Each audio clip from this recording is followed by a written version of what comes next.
नमस्कार। यति बेला हामी त्रिवी क्रिकेट मैदानमा छौँ, जुन अहिले यति बेला एनपिएलको नेपाल प्रिमियर लिगको भव्य तयारीको रूपमा अगाडि बढिराखेको छ।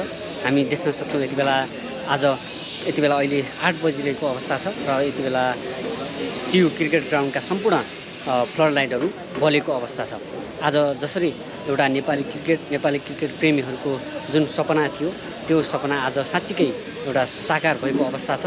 हामी देख्न सक्छौँ यहाँनिर सम्पूर्ण फ्लड लाइटहरू बलेको अवस्था छ र प्याराफिट सहितको फ्लड लाइट सहितको एउटा अन्तर्राष्ट्रिय स्तरको क्रिकेट ग्राउन्ड साँच्चीकै अहिले यो बेला हामी देख्न सक्छौँ। यति बेला अन्तर्राष्ट्रिय स्तरको क्रिकेट ग्राउन्डमा अबको केही दिनपछि सोमबारबाट जुन नेपाल प्रिमियर लिग सुरु हुन गइरहेको छ, रात्रिकालीन क्रिकेट जुन नेपाली क्रिकेटमा आगमन भएको छ, साँच्चीकै रात्रिकालीन क्रिकेट अब नेपाली क्रिकेटका दर्शकहरूले साँच्चीकै रात्रिकालीन क्रिकेटको महसुस गर्न पाउनेछन्।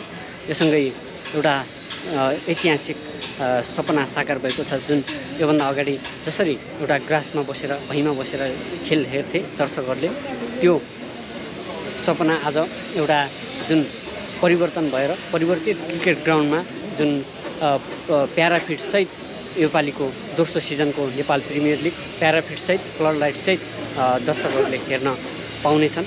योसँगै एउटा ऐतिहासिक क्षण नेपाली क्रिकेटमा आइपुगेको छ र पछिल्लो समय जुन रूपमा नेपाली क्रिकेटको विकासलाई हेर्ने हो भने साँच्चीकै लोभलाग्दो किसिमले नेपाली क्रिकेटको विकास हुँदै गएको छ। हामी निरन्तर रूपमा हामी त्रिवी क्रिकेट मैदानमा आइरहँदा जुन परिवर्तित क्रिकेट ग्राउन्डलाई हेर्दाखेरि अन्तर्राष्ट्रिय स्तरको जुन पहिला देखेको क्रिकेट ग्राउन्ड र अहिले देखेको क्रिकेट ग्राउन्डमा जुन हेर्दा भिन्नता देखिन्छ, जुन हेर्न सकिन्छ।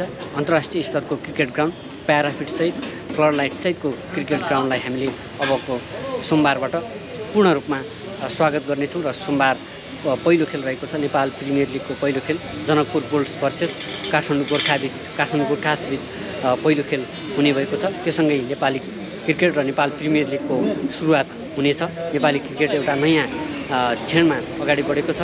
योसँगै सम्पूर्ण दर्शक महानुभावहरूलाई पनि भन्न चाहन्छु, रात्रिकालीन क्रिकेट जुन अब सञ्चालन हुन गइरहेको छ, यसलाई समर्थन र आफ्नो तर्फबाट हुने सहयोग यहाँ खेल हेर्न आएर आफ्नो उपस्थिति जनाएर नेपाली क्रिकेटलाई नयाँ उचाइमा अगाडि बढाउनका निमित्त सम्पूर्ण दर्शक महानुभावले सहयोग गर्नुहुनेछ भन्ने आशा राख्दै बिदा हुन्छु। नमस्कार।